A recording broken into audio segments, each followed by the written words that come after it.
Hello, hi, adab, namaskar, sat sri akal, good morning everyone. Dear students, we are going to start exercise 5.4, that is an optional exercise. Down of this exercise it is written that at the bottom of this exercise it is written it is not important from examination point of view.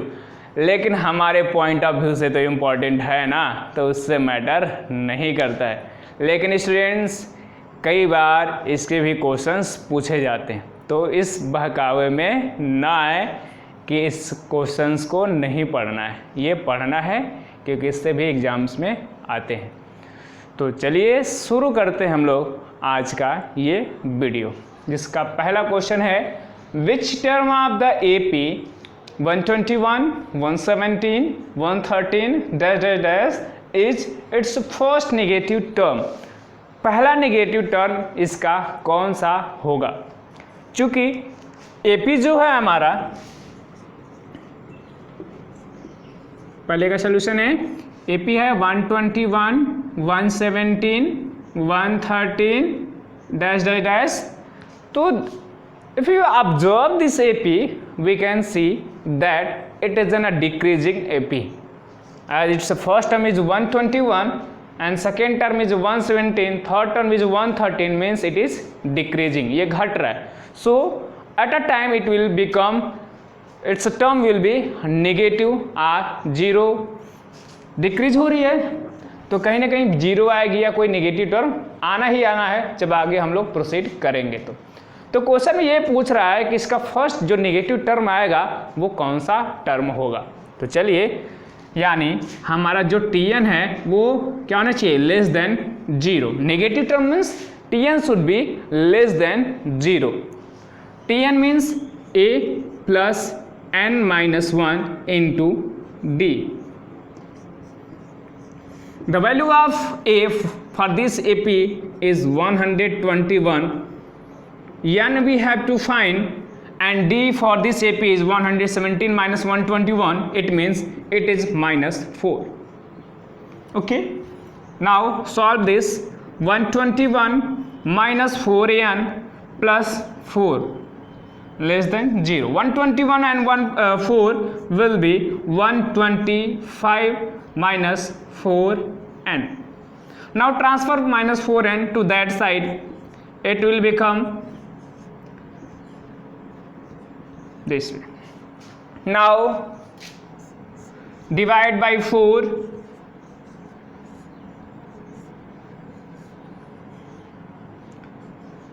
Okay, we can write this as 31 1 by 4 less than n, greater than n.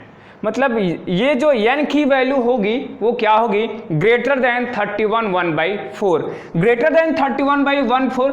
तो हम जानते हैं कि कोई भी term fractional नहीं हो सकता है. मतलब फर्स्ट जो अगर nth टर्म की बात करें तो हम लोग 21 1 बाई 4th टर्म नहीं कंसीडर करते हैं. फिर 5/2th टर्म नहीं होता है, ऐसा कुछ 0.5 टर्म कुछ नहीं होता है. तो अगर इसके बाद का जो टर्म होगा 31 1 बाई 4th, वो क्या होगा? 32nd term. 31 के बाद इसको हम लोग ऐसे भी लिख सकते हैं 31.25. तो इसके बाद जो हमारा एक टर्म आएगा वो कौन सा टर्म होगा? 32nd. तो हम लिख सकते हैं therefore first negative term will be 32nd term. ठीक है. 31 के बाद कौन सा टर्म आएगा? 32nd. तो ये हमारा आंसर हो जाएगा क्वेश्चन नंबर फर्स्ट का. तो आप इसको पॉज करके लिख लीजिए. हम चलते हैं इस एक्सरसाइज के क्वेश्चन नंबर 2 पे.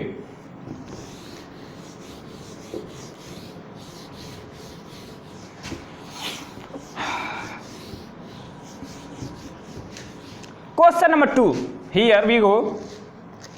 The sum of third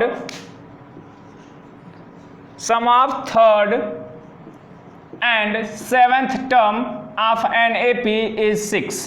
Okay, and their product is 8. तो सम की अगर बात करें तो T3 यानी a प्लस 2d और T7 यानी a plus 6d equals to 6. We can solve this 2a plus 8d equals to 6 divided by 2. Now we can write it a equals to 6 minus 4d equation 1. Now second condition is that their product is 8 means, and product of third term and seventh term is 8. So we can write it a plus 2d into a plus 6d equals to 8. Now we can put the value of a from equation 1 as 6 minus 4d.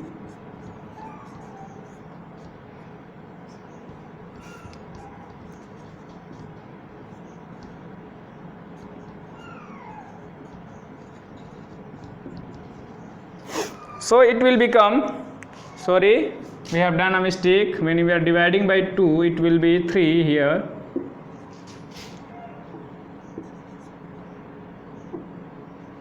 Okay, now solve this. 3 minus 4d plus 2d will be minus 2d, and minus 4d plus 6d will be plus 2d. Okay, then a minus b and a plus b will be a square minus b square, means 9 minus 4d square equals to 8. Now transfer this and solve. It will become 4d square equals to 9 minus 8 yani 8. So d square equals to 9 minus 8 1. So d square equals to 1 by 4.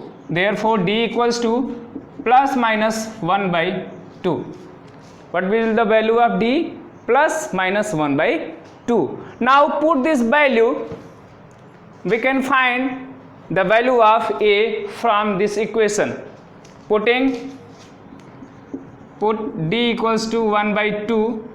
d equals to 1 by 2 put करेंगे तो a equals to मिलेगा 3 minus 4 into 1 by 2. 2 से 2 times कटेगा 3 minus 2 यानी 1. तो a equals to क्या हो जाएगा 1. When d equals to 1 by 2, a equals to 1. But when d equals to minus 1 by 2, a equals to क्या हो जाएगा 3 minus 4 into minus 1 by 2 यानी 2 से कटेगा 3 plus 2 यानी a equals to 5. So there are two conditions, there are two possibilities. The value of a can be also 1 and 5, and d equals to can be 1 by 2 and minus 1 by 2. When d equals to 1 by 2, a will be equals to 1, and when d equals to minus 1 by 2, a equals to 5. Now next we have to find the sum of first 16 terms, means we have to find yes 16.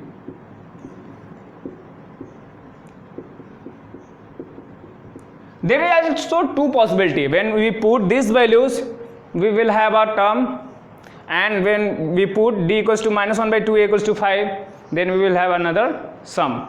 So let's put these values. N equals to 16, a equals to 1, n equals to 16, and then d equals to 1 by 2. Now solve this. 8 2 15 by 2 means 15 by 2 means, write down 15 by 2. 8 2 to ja 4 plus 15, 19 by 2. 2 cancel it 4 times, 19 into 4 76. And when d equals to minus 1 by 2 and a equals to 5, then as 16 equals to 16 by 2 2a n minus 1 into d. Now solve this.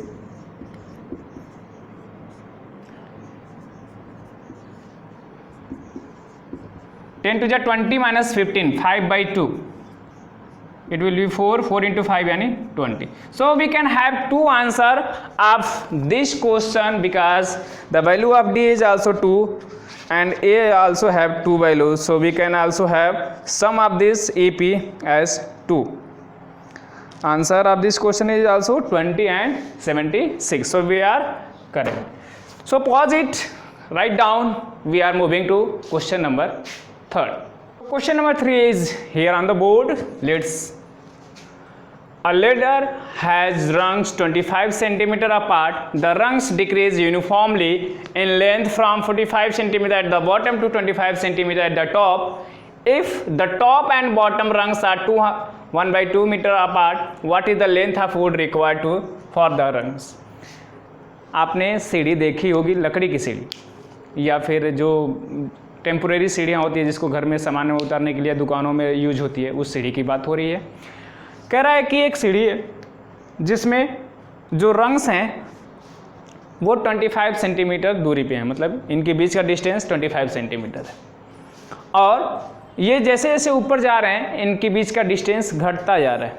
45 centimetre यहाँ पे है पूरा length, तो यहाँ पे 25 centimetre हो जा रहा है। कह रहा है कि अगर फर्स्ट और लास्ट रंग के बीच में 1/2 मीटर यानी 250 सेंटीमीटर, 1/2 मीटर को सेंटीमीटर में चेंज करें, 100 से मल्टीप्लाई करेंगे, then it will become 250 centimetre. तो अगर इसके बीच में 250 सेंटीमीटर का डिस्टेंस है तो टोटल कितने लेंथ का वुड रिक्वायर्ड होगा इन रंग्स को बनाने के लिए? तो इसका जो पहला पहलू है जो हमें फाइंड आउट करना है वो है नंबर ऑफ रंग्स, इसमें कितनी सीढ़ियाँ हैं। ठीक है, तो एक एग्जाम्पल से हम लोग समझते हैं कि एक हमने ऐसे सीढ़ी बना रखी है, एक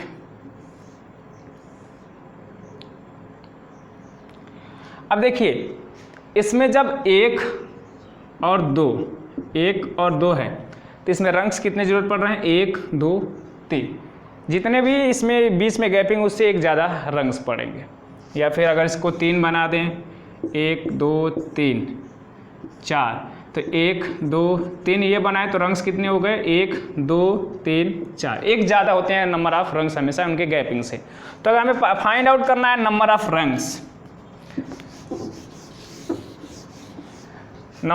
रंग्स, तो टोटल डिस्टेंस कितना है? 250 सेंटीमीटर, और एक इनके बीच का गैपिंग कितना है? 25 का, और +1 क्यों? क्योंकि अभी हमने एग्जांपल दिया कि एक ज़्यादा होता है हमेशा इसमें। इसको डिवाइड करेंगे तो 10 टाइम्स में, तो 10 + 1 यानी 11 rungs are there total in the ladder. इस सीढ़ी में टोटल 11 रंग्स हैं। Now we have to find the length of wood. Length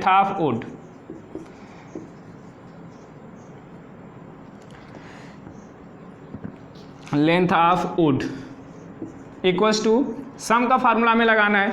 yes यहाँ पे कितना है? 11, यस 11 फाइंड करना है। n/2 a + an हम लोग यूज कर सकते हैं यहाँ फार्मूला, जिसमें फर्स्ट टर्म हम लोग 45 और nth टर्म हम लोग 25 ले सकते हैं यहाँ पे, या फिर इसको nth टर्म और इसको फर्स्ट टर्म कंसीडर कर सकते हैं, इससे कोई प्रॉब्लम नहीं है। n = 11/2, a = 25 and an = 45. Now solve this. It will become 70, cancel out by 35, 11 × 35, multiply this, it will become 385 and centimetre.